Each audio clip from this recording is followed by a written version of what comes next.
ilmu agama akan mengawasi kita. Sebelum makan, sebelum minum, sebelum berteman, sebelum mencari pendapatan, maka ilmu agama akan berbicara dengan kita. Ini boleh atau ini tidak boleh. Oleh karena itu, ulama mengatakan kita lebih butuh terhadap ilmu agama ini daripada makanan pada saat sangat lapar, air pada saat sangat dahaga, dan juga tempat tidur pada saat kita sangat capek. Ghazwa TV, media dakwah masa kini. Bismillahirrahmanirrahim. Assalamualaikum warahmatullahi wabarakatuh. Innal hamdalillah nahmaduhu wa nasta'inuhu wa nastaghfiruh wa na'udzu billahi min shururi anfusina wa min sayyiati a'malina. Man yahdihillahu fala mudhillalah wa man yudlil fala hadiyalah. Asyhadu an la ilaha illallah wahdahu la syarikalah wa asyhadu anna Muhammadan 'abduhu wa rasuluhu la nabiyya ba'da. Allahumma shalli wa sallim wa barik ala nabiyyina Muhammad wa ala alihi wa sahbihi wa man walah. Rabbi shrah li sadri wa yassir li amri wahlul 'uqdatam min lisani yafqahu qawli. Amma ba'd. Alhamdulillah, kita bersyukur kepada Allah Subhanahu wa taala atas segala nikmat yang telah Allah berikan.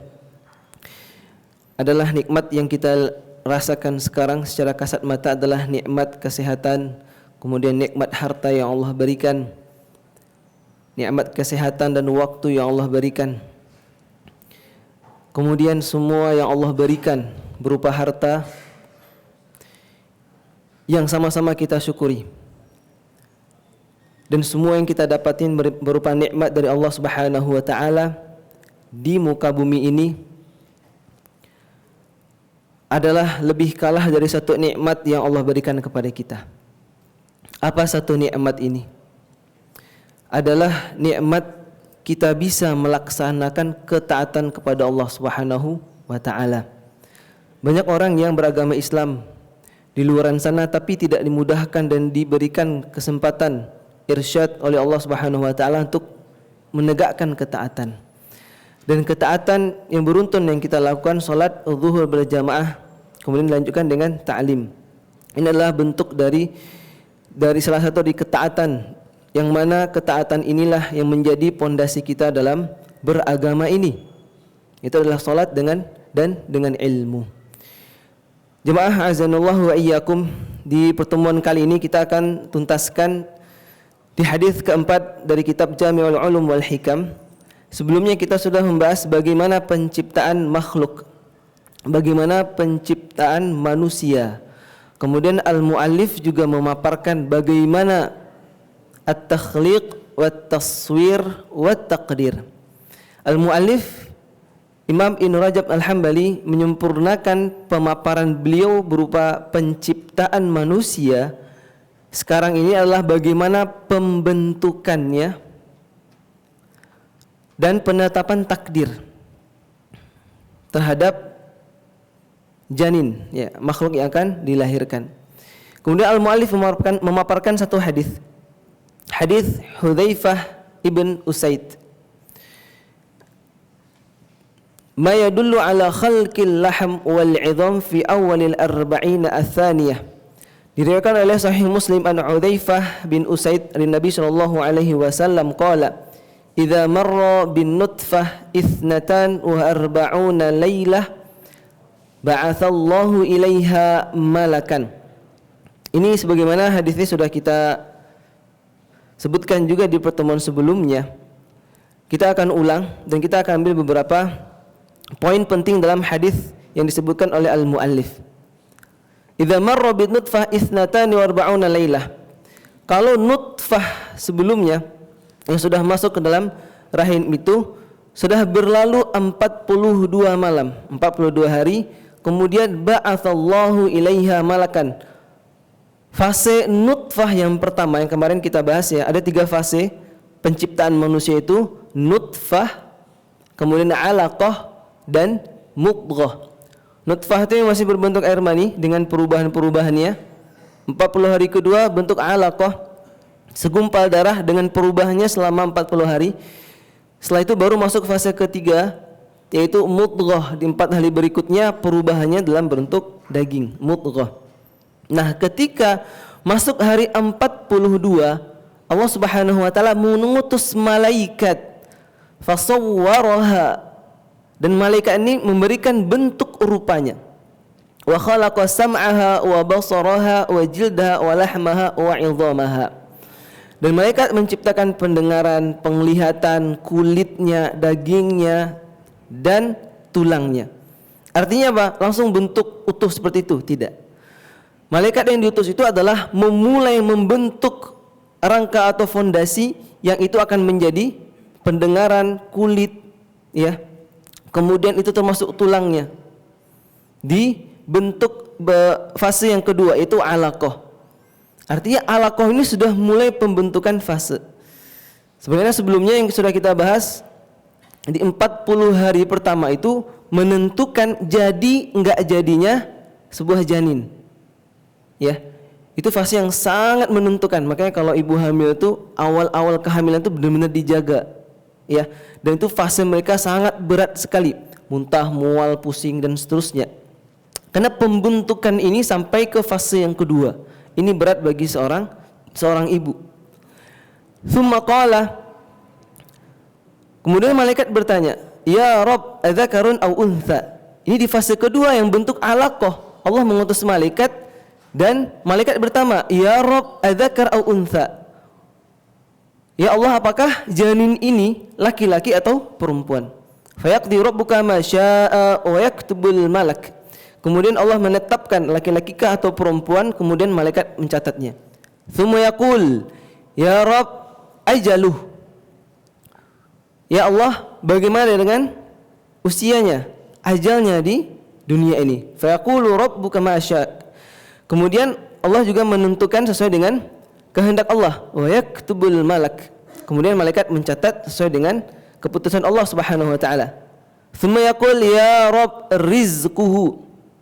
Kemudian malaikat bertanya, bagaimana dengan rezeki cikal bakal anak ini? Fa yaqdi rabbuk ma syaa'a wa yaktubul malak. Kemudian Allah menentukan rezekinya dan dicatat oleh malaikat. Tsumma yakhrujul malak bis sahifa fi yadihi fala yazidu ala ma umira wa la yanqus. Kemudian malaikat selesai dalam menuliskan ketetapan yang telah Allah gariskan baginya, tidak ada yang ditambah dan tidak ada yang dikurangi. Fa dhahir hadzal hadits yadullu ala anna taswir al-janin wa khalqihi wa sam'ihi wa basarihi wa jaldihi wa lahmihi wa 'idhamihi yakunu fi awwalil arba'ina ats-tsaniyah. Hadis ini jelas, secara tekstual pun jelas bahwasanya pembentukan, ya, penciptaan tadi di awal dan pembentukan pendengaran, penglihatan, kulitnya, kemudian dagingnya, tulang belulungnya itu sudah dimulai dalam fase yang kedua, itu dalam bentuk alaqah. Yakunu fil arba'ina ats-tsaniyah. Adalah dalam 40 hari kedua, fase yang kedua. Fayaza min dzalika an yakuna fil arba'ina tsaniyah lahman wa 'idhaman. Sudah mulai dibentuk, bukan artinya jadi, tapi sudah mulai dibentuk fasenya. Karena itu tadarrujan, bertahap dalam pembentukannya. Kemudian al-muallif juga memaparkan terkait dengan hadis Hudzaifah bin Usaid ini adalah terkait dengan isqatul janin. Apa makna isqatul janin? Itu menggugurkan janin. Karena ada hubungannya dengan hadis Hudzaifah bin Usaid ini.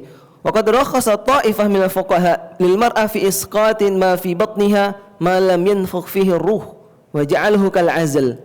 Beberapa ta'ifah, kelompok dari para fuqaha, ulama fikih, bolehnya seorang wanita itu menggugurkan kandungannya selama belum ditiupkannya ruh. Pembahasan sebelumnya itu setelah 3 fase, yaitu 120 hari. Nah, diperbolehkan ini dipermisalkan seperti hal dengan azal. Seperti halnya dengan azal. Ya, biasanya KB alami, ya. Walaupun KB alami pun ada yang jadi juga kan? Ada ya? Sahabat kita di sini, Masya Allah. Karena itu adalah ketetapan Allah Subhanahu wa taala. Wa huwa qaulun dhaif. Imam Ibnu Rajab Al-Hambali menyatakan bahwasanya yang memisalkan diperbolehkannya menggugurkan janin itu, ya, sebelum ditiupkannya ruh itu seperti halnya azal. Wa huwa qaulun dhaif. Ini adalah perkataan dhaif. Li'anna janin waladun in aqada. Padahal dalam fase tersebut sudah mulai pembentukan, apalagi sudah masuk ke fase yang kedua. 40 hari kedua itu sudah mulai pembentukan, artinya waladun in'iqad, sudah mulai dibentuknya calon anak. wa rubbama tasawwara, atau mungkin sudah terbentuk di fase yang kedua tadi alaqah. Wa fil azal lam yujad walad bil kulliyah. Sedangkan azal itu belum ada wujud sama sekali. Tujuannya adalah untuk menghalangi pembuahan terjadinya cikal bakal anak. Itu sangat jauh sekali permisalannya. Maka ini adalah perkataan yang dhaif. Wa qad la yamtani' inqaduhu bil azal idza aradallah inqaduhu wa khalqihi kama qala Nabi sallallahu alaihi wasallam. Maka kalaupun KB alami tersebut, kalau Allah berkehendak itu juga akan jadi. Sebenarnya sabda Nabi sallallahu alaihi wasallam, la alaikum alla ta'zilu innahu laisa min nafsin manfusatin illallah khaliquha. Tidak ada salahnya bagi kalian jika tidak melakukan azal. Sungguhnya tidak ada satu pun jiwa yang telah ditakdirkan bernafas yang akan lahir itu, melainkan Allah lah yang akan menciptakannya. Allah lah yang akan melanjutkan sesuai dengan kehendaknya. Wa qad saraha ashabuna bi annahu idza sara al-walad 'alaqatan lam yajuz lil mar'ah isqatuhu. Dan para sahabat al-muallif ya, sahabat-sahabat itu ulama di mazhab Hambali yang ada di masa-masa kehidupan Imam Ibnu Rajab al-Hambali. Ulama-ulama mazhab Hambali mengatakan bahwasanya tidak boleh menggugurkan kandungan ketika sudah masuk fase yang kedua. Li'annahu waladun in aqada. Karena sudah mulai, alasannya tadi adalah karena sudah mulai pembentukan calon anak tadi. Bi khilafin nutfah. Sebagaimana dengan azal tadi, yaitu hanya mencegah saja, belum ada pembentukan sama sekali. Maka permisalannya isqatul janin, menggugurkan bayi itu dengan azal itu adalah perkataan yang lemah. Fa innaha lam tan'ikidu ba'd wa qad la yan'ikidu waladan. Kemudian al-muallif juga memaparkan hadis riwayat Ibnu Mas'ud yang mana maknanya tidak jauh beda dari hadis Hudzaifah bin Usaid. Yang mana di sini ketika masuk fase yang kedua ada lafaz si mukhallaqatin au ghairu mukhallaqatin. Faqala ay rabb mukhallaqah au ghairu mukhallaqah. Pertanyaan malaikat ketika masuk fase yang kedua tuh di sini disebutkan mukhallaqah au ghairu mukhallaqah. Ini janin bakalan jadi atau tidak? Ada pertanyaan berikutnya sama tentang rezekinya, kemudian ajalnya laki-laki atau perempuan dan seterusnya. Mukhallaqatin au ghairi mukhallaqatin. Apakah janin ini jadi atau tidak jadi? Kalau jadi berarti fase berikutnya bertumbuh dengan baik, dengan sehat, ya tidak ada kelainan. Nah, kalau ada kelainan bisa jadi ghairi mukhallaqah, Allah belum berkehendak. Maka sering yang sudah ada garis dua pun kadang masih gugur, ya janinnya itu dan berbentuk darah. Karena memang fase kedua itu masih fase-fase yang sangat riskan sekali bagi ibu hamil, keguguran di usia dini. Maka itu tidak perlu penanganan seperti halnya ketika janin itu sudah mencapai usia 4 bulan. Kemudian al-muallif menyebutkan mata yatimut takhliq, kapan sempurnanya pembentukan tersebut. Wa hadza kulluhu mabniyun ala annahu yumkinu takhliq fil 'alaqah. Dari pembahasan dan dari hadis Hudzaifah bin Usaid pun sudah memungkinkan pembentuk penciptaan tersebut sudah dimulai dalam bentuk fase yang kedua al-'alaqah. Dan mungkin juga sudah masuk kepada fase taswir, pembentukannya tadi. Waqad yastadillu 'ala dzalika bi hadits Hudzaifah bin Usaid al-mutaqaddim illa an yuqal. Nah, di sini ada beberapa yang menyebutkan pendapat salah satu petikan dari yang disampaikan Hudzaifah bin Usaid itu adalah perkataan yang ada catatan dari para ulama. Tapi kalau kita lihat seperti pemaparan dari ahlu tibbi al-atibba di zamannya, dan beliau memaparkan juga data dan faktanya wa ma dzakarul atibba yadullu ala anna al-'alaqah tatakhallaq wa yatakhattat. Bahwasanya pada kedokteran, ilmu kedokteran di zaman Imam Ibnu Rajab al-Hambali pun, mereka yang pakar-pakar kedokteran pun telah mempelajari bahwasanya di fase yang kedua itu sudah mulai penciptaan dan pembentukan tadi. Kemudian matanya, kemudian kulitnya, daging dan garis-garis itu sudah mulai dibentuk. Fase kedua itu sudah mulai pembentukan. Masuk fase yang ketiga mudghah, baru mulai muncul daging. Wa kadzalikal qawabil min niswah yashhadna bidzalik. Dan para bidan-bidan, ya, wanita-wanita yang bidan bidan di zaman itu pun juga memberikan kesaksian bahwasanya di fase yang kedua alaqah itu sudah mulai pembentukan. Ya, sudah mulai pembentukan anak.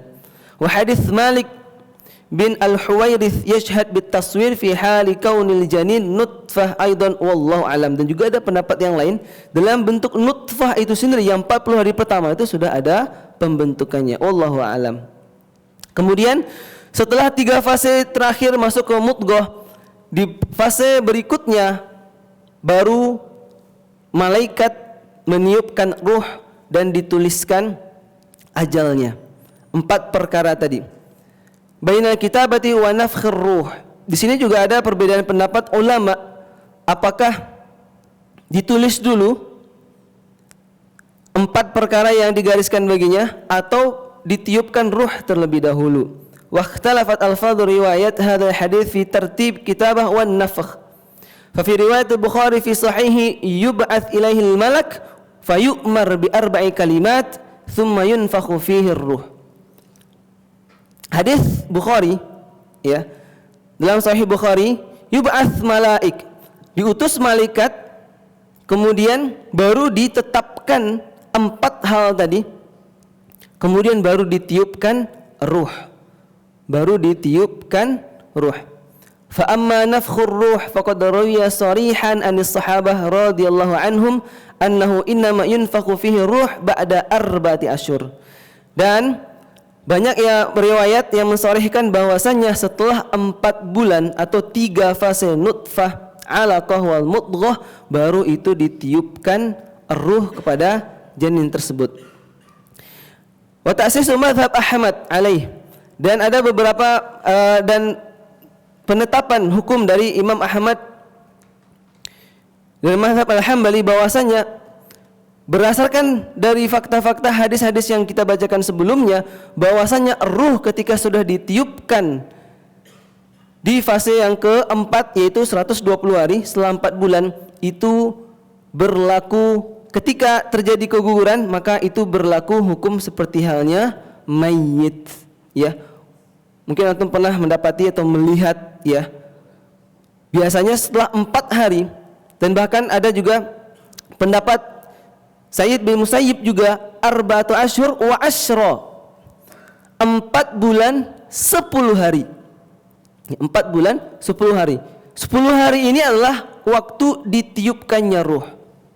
10 hari ini ditiupkannya ruh.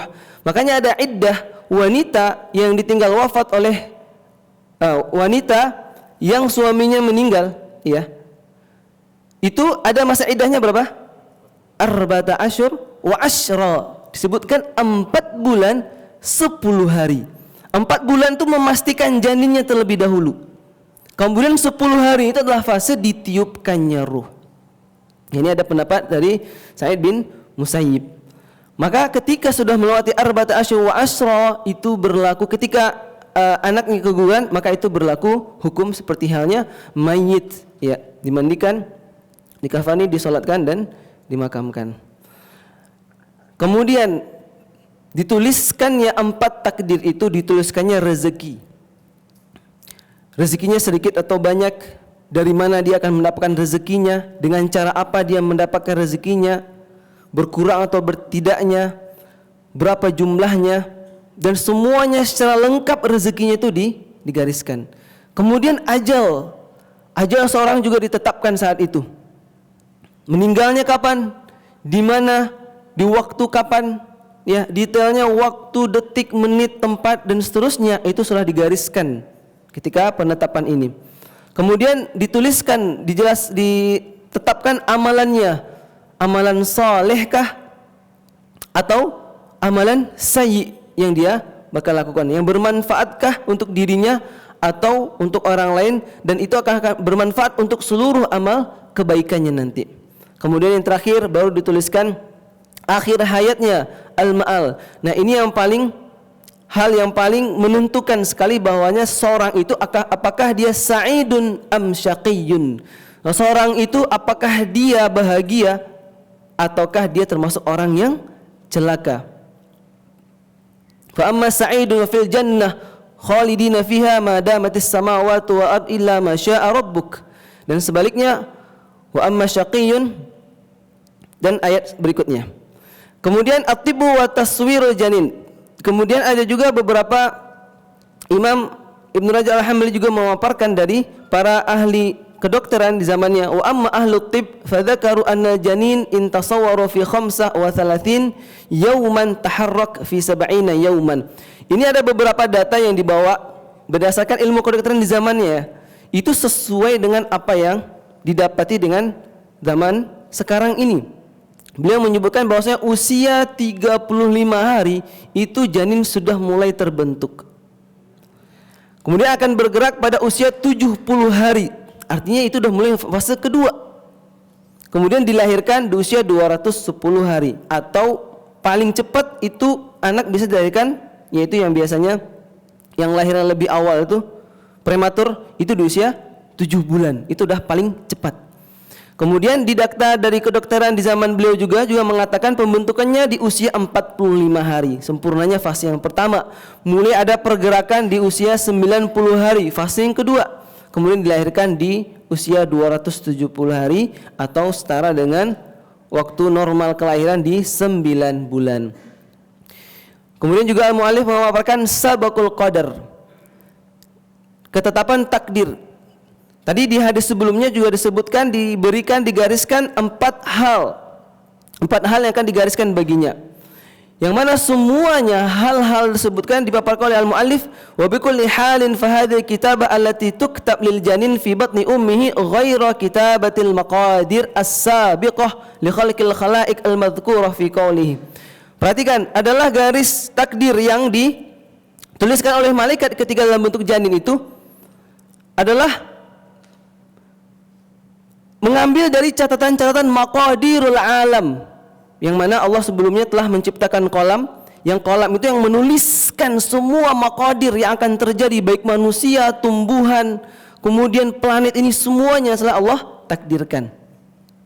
Nah, maka pencatatan takdir ini ditulis untuk janin dalam perut ibunya berbeda dengan pencatatan yang telah Allah gariskan maqadirul alam, yang Allah ciptakan al-qalam khusus untuk menuliskan takdir. Ini berbeda dengan yang dituliskan oleh malaikat ketika di janin. Kemudian disebutkan firman Allah Subhanahu wa taala, ma asaba min musibatin fil ard wala fi anfusikum illa fi kitabim min qabli an nabra'aha inna dzalika 'ala Allahi yasir.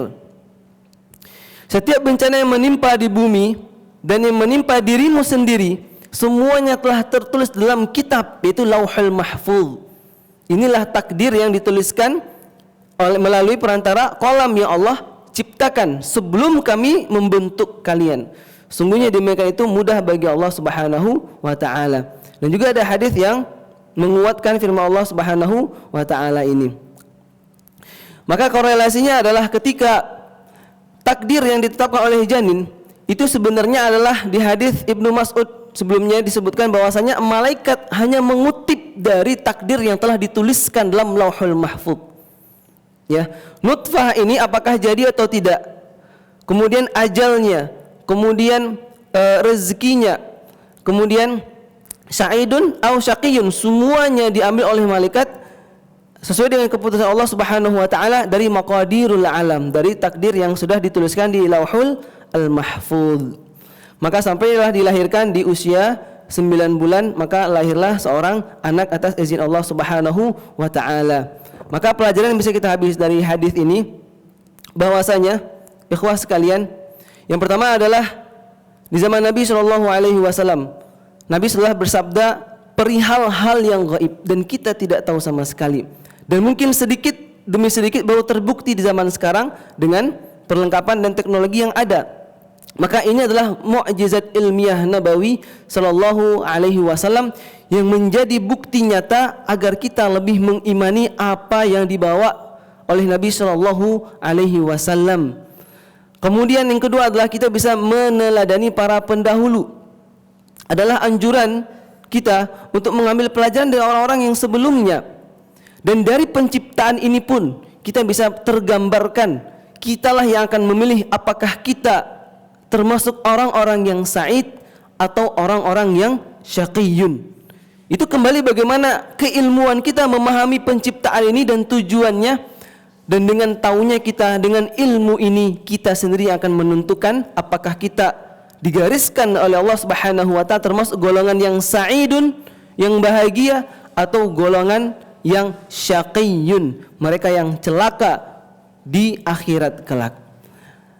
Insyaallah kita lanjutkan berikutnya adalah di bait berikutnya dalam hadis keempat ini adalah tentang bagaimana akhir hayat seorang itu ditentukan dari amalan terakhirnya. Innamal a'malu bil khawatim. Sampai di sini pembahasan kita, insyaallah kita lanjutkan pertemuan berikutnya. Kita tutup dan doa kafaratul majlis. Subhanakallahumma bihamdika, asyhadu an la ilaha illa anta, astaghfiruka wa atubu ilaik. Assalamualaikum warahmatullahi wabarakatuh.